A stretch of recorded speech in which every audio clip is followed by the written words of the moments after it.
நடிகர் விக்ரம் நடிப்பில் இயக்குனர் ப. ரஞ்சித் இயக்கத்தில் உருவாகியுள்ள படம் தங்கலான்.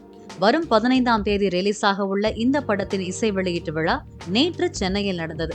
இந்த நிகழ்ச்சியில் படத்தின் கதாநாயகன் விக்ரம் பேசுகையில், சென்னை IITயில் பிளாக் காமெடி என்ற நாடகத்தில் கதாநாயகனாக நடித்ததாகவும், அதற்காக தனக்கு சிறந்த நடிகர் விருது கொடுத்தார்கள் என்றும், ஆனால் அன்றைய தினமே விபத்தில் சிக்கி காலை முறித்துக் கொண்டதாகவும் தெரிவித்தார்.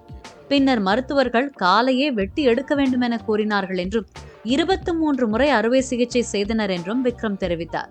அதன் பின்னர் ஊன்றுகோல் வைத்து நடக்க ஆரம்பித்ததாகவும் தெரிவித்துள்ளார். வீட்டிற்கு வருமானம் இல்லாததால் ஊன்றுகோலை கொண்டே வேலைக்கு சென்றதாகவும், அப்போது தனக்கு மாதம் 750 ரூபாய் சம்பளம் என்றும் நடிகர் விக்ரம் தெரிவித்துள்ளார். பின்னர் முதலில் ஒரு ஊன்றுகோலை தூக்கி வீசிவிட்டு ஒரு ஊன்றுகோலை பயன்படுத்தி நடந்ததாகவும், பின்னர் கொஞ்சம் கொஞ்சமாக மற்றொரு ஊன்றுகோலையும் வீசிவிட்டு தன்னம்பிக்கையுடன் நடக்க தொடங்கியதாகவும் நடிகர் விக்ரம் உருக்கமாக கூறியுள்ளார்.